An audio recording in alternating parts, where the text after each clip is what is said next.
আমরা কোষে দেখি 1.4 এর অনেকটা এগিয়ে এসেছি বন্ধুরা। গত ক্লাসগুলোতে আমাদের কোষে দেখি 1.4 এর 2 দাগের সমস্ত অঙ্ক অলরেডি কমপ্লিট হয়ে গেছে। তো যারা এখনও ভিডিওগুলো দেখেননি, আমি ডেসক্রিপশানে প্লেলিস্টের লিঙ্ক দিয়ে দেবো, আই বটনেও একটি ভিডিও পেয়ে যাবেন, তো আপনারা ওখান থেকে দেখে নিতে পারেন। বন্ধুরা, আজকের আমরা শুরু করব ক্লাস 10 ম্যাথামেটিক্স চ্যাপ্টার 1.4 এর 3 দাগ থেকে। 3 দাগের অঙ্কগুলো খুবই সহজ অঙ্ক। এখানে বলেছে অ্যাকচুয়াল বিশিষ্ট যে সমীকরণগুলো আছে, এই সমীকরণগুলোকে আমাদের লিখিত আকারে দেওয়া আছে। এই সমস্যাগুলো পড়ে এর একটা সমীকরণ তৈরি করতে হবে এবং সেই সমীকরণটাকে আমরা শ্রীধর আচার্যের ফর্মুলায় ফেলে সমাধান করব। খুবই সহজ অঙ্ক, এক এক করে আমরা দেখে নেব। তো চলুন বন্ধুরা, আজকে ভিডিও শুরু করা যাক। শুরু করার আগে একটা ছোট্ট অনুরোধ, যদি এখনও আপনি আইকনিক ম্যাথ সলিউশনকে সাবস্ক্রাইব না করে থাকেন, অবশ্যই আইকনিক ম্যাথ সলিউশনকে সাবস্ক্রাইব করে দিন এবং পাশে থাকা নোটিফিকেশন বেলটিকে পুশ করতে ভুলবেন না। তাহলে চলুন 3-এর 1 দাগের অঙ্কটা কি আছে আমরা দেখে নেই। 3-1 দাগ।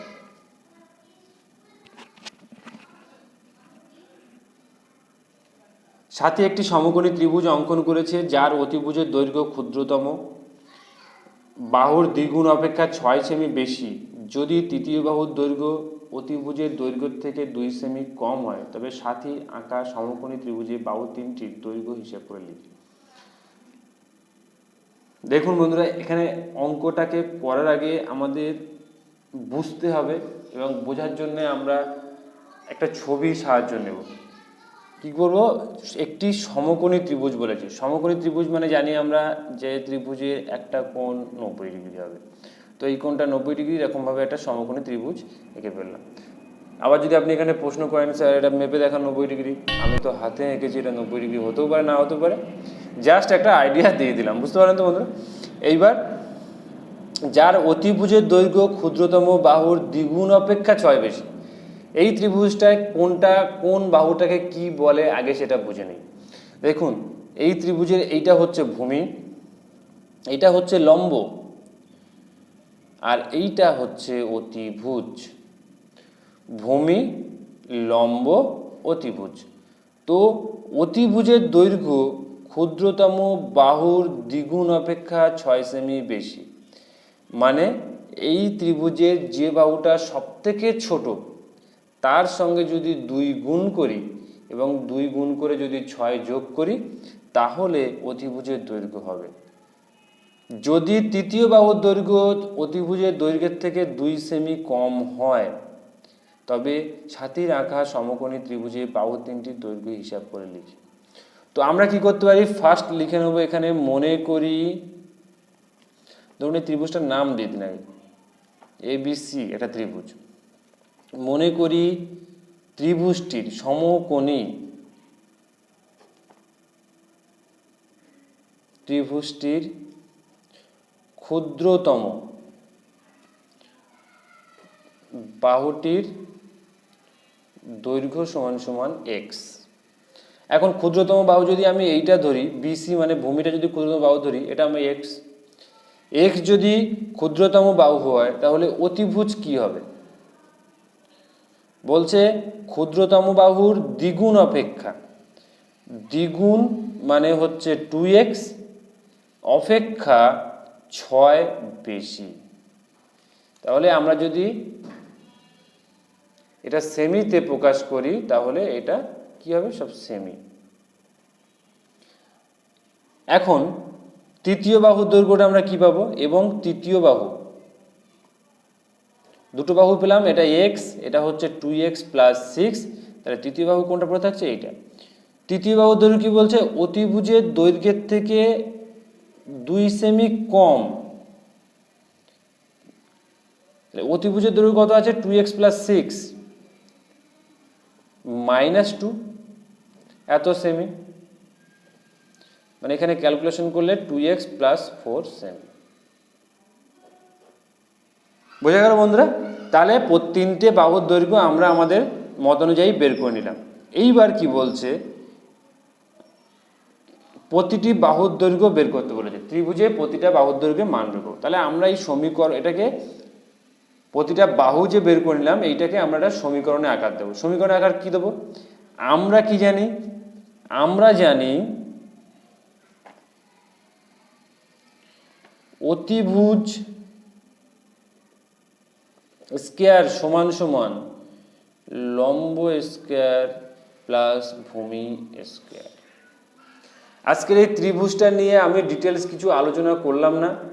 পরবর্তী যে ক্লাসগুলো আসবে, পরবর্তী ক্লাসে এই ধরনের অঙ্ক আছে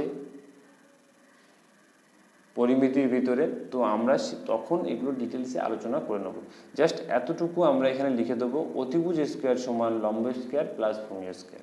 তো অতিভুজটা কি আছে, 2x plus 6 whole square equal to লম্ব স্কয়ার কি আছে আমার, লম্ব মানে হচ্ছে তৃতীয় বাহু, 2x প্লাস 4 হোল স্কয়ার, এইটা হচ্ছে আমার তৃতীয় বাহু ছিল 2x প্লাস 4 প্লাস ভূমি ছিল আমার এক্স স্কয়ার। তো এখানে যদি আমরা ফর্মুলাটাকে বসাই a প্লাস বি স্কয়ারের ফর্মুলা, তাহলে a square plus 2 into 2x into 6 plus B square equal to, এখানেও সেম ফর্মুলা বসবে, তাহলে a square plus 2 into a into B plus B square plus X square. তো ক্যালকুলেশন করুন, 2x স্কয়ার হোল স্কয়ার মানে হচ্ছে 4x square plus 6 দুগুণ 12 12 দুগুণ 24x plus 6 ছক 36 ইকুয়াল টু, এখানে 4x স্কয়ার প্লাস 2 দুগুণ 4 4 4 16 x plus 4 4 16 plus x square. এখন সবগুলোকে যদি এক সাইডে নিয়ে আসি আমরা, 4x square plus 24x plus 36 minus 4x square plus 16x plus 16, এটা মাইনাস হবে, এটা -16 minus x square equal two 0। তো plus 4x square minus 4x square কেটে যায়, প্লাস 24x থেকে মাইনাস 16x বাদ দিলে 8x পড়ে থাকে, তো মাইনাস এক্স স্কোয়ারটাকে আমরা আগে লিখে নেবো, minus x square plus 8x আর প্লাস 36 থেকে মাইনাস 16 বাদ দিলে পড়ে থাকে প্লাস 20 ইকুয়াল টু 0। এই জায়গাটা দেখুন, আমরা যদি এখান থেকে মাইনাসটাকে কমন নিয়ে নিই, তাহলে মাইনাস যদি কমন নিই এক্স স্কোয়ার পড়ে থাকবে, প্লাসটা মাইনাস হয়ে যাবে, মাইনাস 8x প্লাস 20টা মাইনাস 20 হয়ে যাবে ইকুয়াল টু 0। মাইনাসটার পাশে নিয়ে গেলে 0 হয়ে যায়, মানে x square minus 8x minus x equal two 0। তাহলে আমরা এই সমীকরণটা পেয়ে গেলাম। সমীকরণ যখন আমরা পেয়ে গিয়েছি, তাহলে এবার আমরা সমাধান করব। কি করে সমাধান করব? শ্রীধর আচার্যের সূত্র প্রয়োগ করে সমাধান করব। তো আমরা এখানে লিখতে পারি, শ্রীধর আচার্যের সূত্র অনুসারে, শ্রীধর আচার্যের সূত্রানুসারে a ইকুয়াল টু কি আছে, এক্স এর আগে কোনো সহগ নেই, মানে এখানে হচ্ছে 1, b মানে হচ্ছে এখানে -8 এবং c মানে হচ্ছে একই রকম -1, কোনো সহগ নেই মানে 1 ধরবো। তো আমরা শ্রীধর আচার্যের সূত্র প্রয়োগ করার জন্য a, b এবং c এর মান আমরা এখানে লিখে নিলাম। ও সরি, এখানে একটু ভুল হয়েছে, এখানে 20 আছে, আমি এখানে x লিখেছি ভুল করে, 20 হবে, তাহলে এটা -20, c ইকুয়াল টু -20। চলুন এবার শ্রীধর আচার্যের সূত্রটা কষি। তাহলে এখানে আমরা শ্রীধর আচার্যের সূত্রটা লিখবো, x equal to -b plus minus √b square minus 4ac by 2a। এখানে সূত্রটা লেখার পরে আমাদের -b সমান আমরা কত পেয়েছিলাম, -b মানে আমরা b এর মান যেটা পেয়েছিলাম সেটা বসাবো। তো b এর মান পেয়েছিলাম আমরা 8, minus into -8 plus minus √b square মানে হচ্ছে -8 হোল স্কয়ার মাইনাস 4 ইন্টু এর মান পেয়েছিলাম আমরা 1 ইন্টু সির মান পেয়েছিলাম আমরা -20। মানগুলো বসিয়ে দিলাম বন্ধুরা, এখানে 2 ইন্টু এর মান হচ্ছে 1। ক্যালকুলেশন করুন, মাইনাসে মাইনাসে +8 প্লাস মাইনাস √8 হোল স্কয়ার করলে 64, মাইনাসে মাইনাসে প্লাস হয়ে যাবে, মাইনাসে মাইনাসে প্লাস 4 × 80 বাই 2 × 2, তাহলে 8 প্লাস মাইনাস √144 বাই 2। 144 যদি আমরা বর্গমূল করি, এখানে কি আসবে, 1 1 কে 1, 4 আর 4 এর দুটো 4 বসে যাবে, 1 এর ডবল হচ্ছে 2, 2 দিয়ে যদি আমরা নিই 2 2 4, 2 2 4, তাহলে কত হচ্ছে 12। তাহলে 8 + -12/2। এই যে আমরা সমাধানটা পেলাম, এই সমাধানটা মানে কি 8 + 12 এবং 8 - 12। তো সেইভাবে যদি আমরা এটা সমাধান করতে চাই তাহলে এখানে কি বের করতে পারি, x এর একটি মান 8 + 12/2 মানে হচ্ছে এটা 20/2, এটা কাটাকাটি করলে আমাদের পাচ্ছি 10, এবং x এর অপর মান, x এর অপর মানটা কি আসবে 8 - 12/2। -12 থেকে যদি +8 আমি বাদ দিই তাহলে -4 থাকছে বাই 2, এটা কাটাকাটি করলে -2 থাকছে। বুঝতে পারলাম বন্ধুরা? তাহলে কোনো ত্রিভুজ যখন আমরা হয়, আমাদের কোনো ত্রিভুজের মান ঋণাত্মক হতে পারে না। তো আমরা লিখে দেবো কোনো ত্রিভুজের মান নেগেটিভ হতে পারে না। যদি নেগেটিভ হতে না পারে তাহলে x এর মানটা কত হবে 10। অতএব ত্রিভুজটির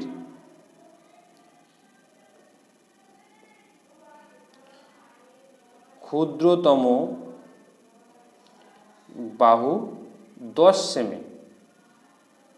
ক্ষুদ্রতম বাহু যদি 10 সেমি হয়, অতএব অতিভুজ কত হবে?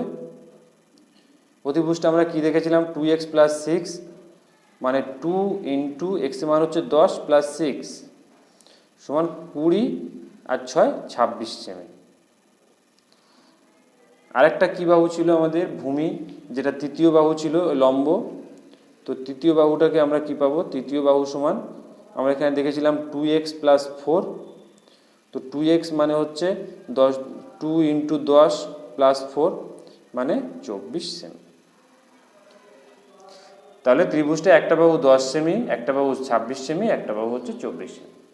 আশা করি বুঝতে পেরেছি বন্ধুরা।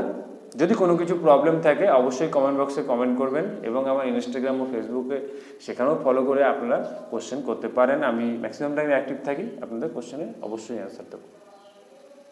চলুন নেক্সট অঙ্কটা দেখে নেওয়া যাক। 2 দাগের অঙ্ক কি বলেছে, যদি 2 অঙ্কের একটি ধনাত্মক সংখ্যাকে উহার এককের ঘরের অঙ্ক দিয়ে গুণ করলে গুণফল 189 হয় এবং দশকের ঘরের অঙ্ক একক ঘরের অঙ্কের দ্বিগুণ হয়, তবে একক ঘরের অঙ্ক নির্ণয় করি। দেখুন, এই অঙ্কটা করার জন্য আমাদের প্রথমে একক দশকের জিনিসটা বুঝতে হবে। যদি আমরা একক দশক লিখি তো বলছে দুটি ধনাত্মক সংখ্যা আছে, ধনাত্মক সংখ্যাকে উহার এককের ঘরে অঙ্ক দিয়ে গুণ করলে গুণফল 189 হয়। তাহলে আমি যদি এখানে দেখি, মনে করি এককের ঘরের অঙ্কটি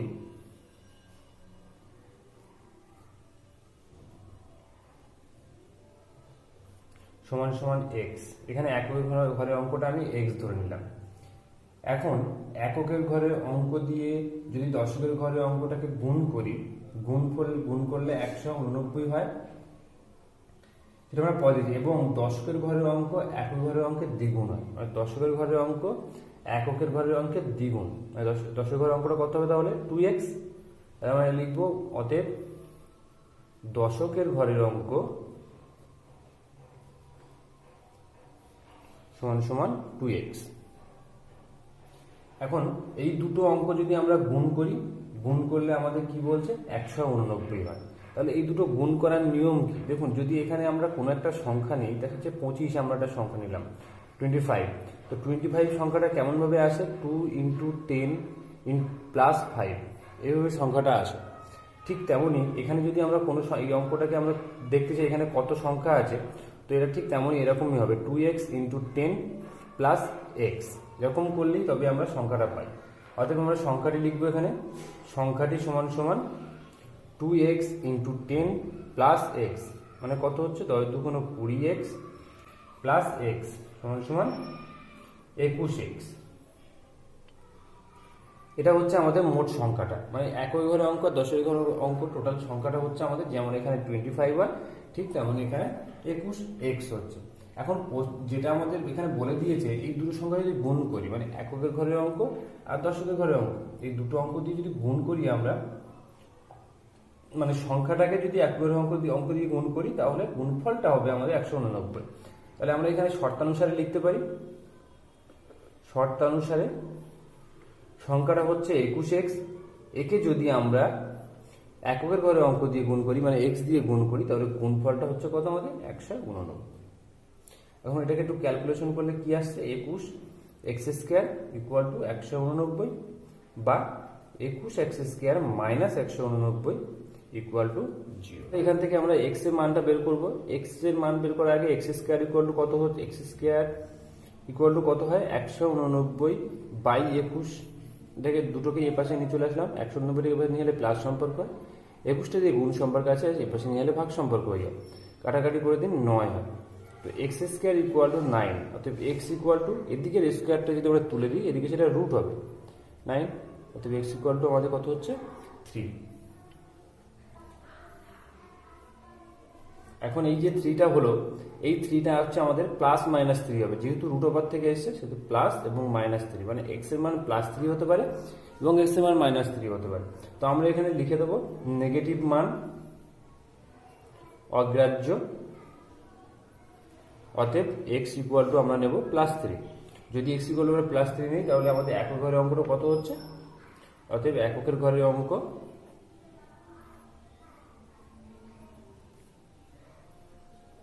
সমান সমান 3। বুঝতে পারলাম বন্ধুরা, খুবই সহজ অঙ্ক।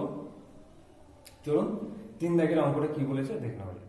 3 দাগ বলছে সালমার গতিবেগ অনিকের গতিবেগের থেকে 1 মিটার পার সেকেন্ড বেশি, 180 মিটার দৌড়াতে গিয়ে সালমা অনিকের থেকে 2 সেকেন্ড আগে পৌঁছায়, অনিকের গতিবেগ প্রতি সেকেন্ডে কত মিটার হিসেব করে লিখি।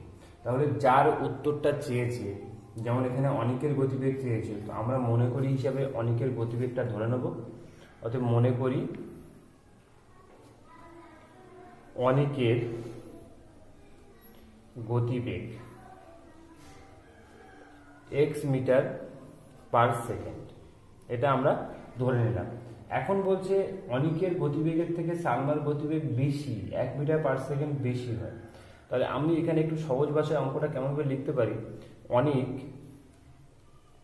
x মিটার যায় 1 সেকেন্ডে, অতএব অনিক 1 মিটার যাবে কত 1/x সেকেন্ডে। এখানে টোটাল দূরত্বটা কত দেওয়া আছে 180 মিটার। তো 180 মিটার আমি যদি দেখি, 180 মিটার দৌড়তে অনেক দৌড়াচ্ছে কত সময়, বেশ অনেক যাচ্ছে, তো 180/x এত সেকেন্ডে যাচ্ছে। এটা আমরা অনেকেরটা বের করে নিলাম। এইবার আমরা সালমারটা বের করব। তাহলে আবার এখন আমরা লিখি সালমার গতিবেগ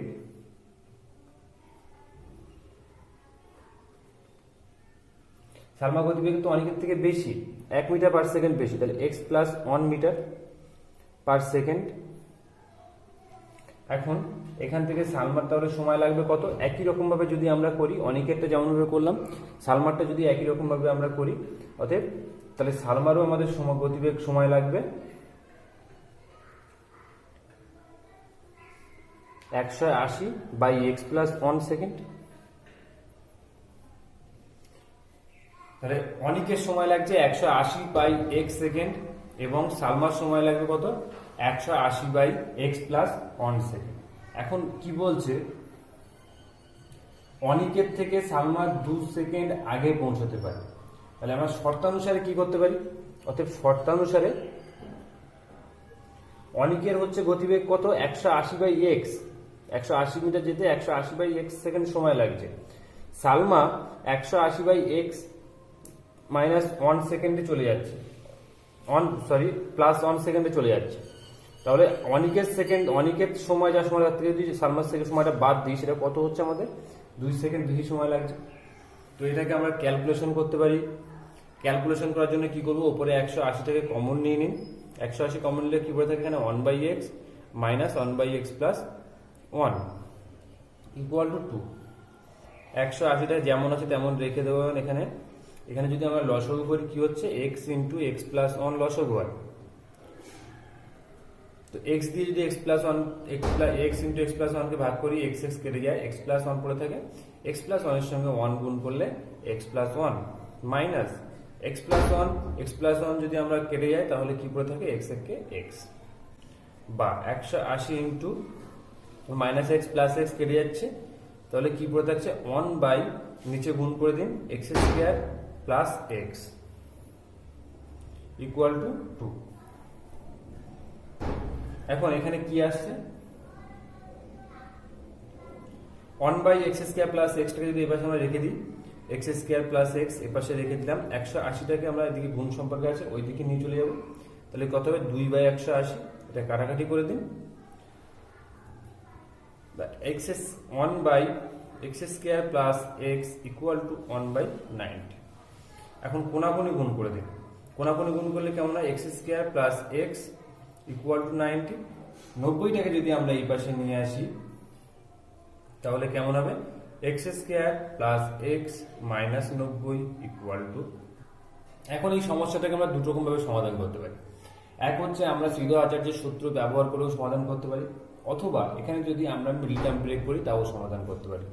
90টাকে যদি আমরা ভাঙি 9 10কে 90, মানে 10-এর থেকে যদি 9 বিয়োগ করি তাহলে এই যে এক্স সহ কিছু নেই মানে 1, তাহলে 1 পাবো। দেখুন x square plus 10 minus 9 into x minus 90 equal to 0, মানে 10-এর সঙ্গে 9 গুণ করলে 90 হয়, আবার 10-এর থেকে 9 বাদ দিলে এই মিডিলে যে সংখ্যাটা থাকে সেই সংখ্যাটা হয়। এক্স এর সঙ্গে কিছু নেই মানে 1টা পাবো, বা x square plus 10x minus 9x এই দুটো এক্স এর সঙ্গে গুণ করে দিন, মাইনাস 90 ইকুয়াল টু 0।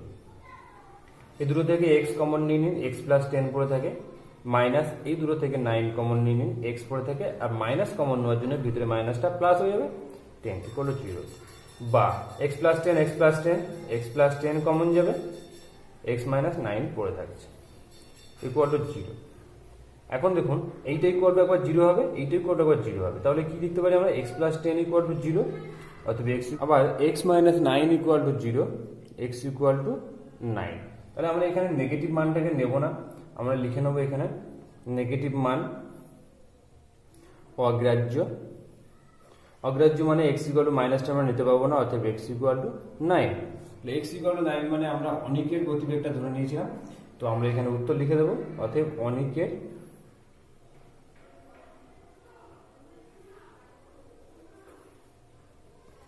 গতিবেগ 9 মিটার পার সেকেন্ড। আশা করি বোঝাতে পেরেছি বন্ধুরা। আজকের এইটুকুই, কোর্সে থেকে 1.4 এর 1 2 3 দাগ পর্যন্ত কমপ্লিট করে দিলাম।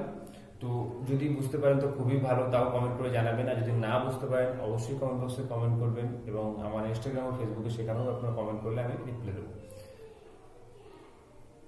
যদি এখনো চ্যানেলটিকে সাবস্ক্রাইব না করে থাকেন অবশ্যই চ্যানেলটিকে সাবস্ক্রাইব করে দিন, এবং পাশে থাকা নোটিফিকেশন বেলটিকে প্রেস করতে ভুলবেন না। তবে চলুন বন্ধুরা, দেখা হবে পরের ক্লাসে। ভালো থাকবেন, সুস্থ থাকবেন, অল দ্য বেস্ট।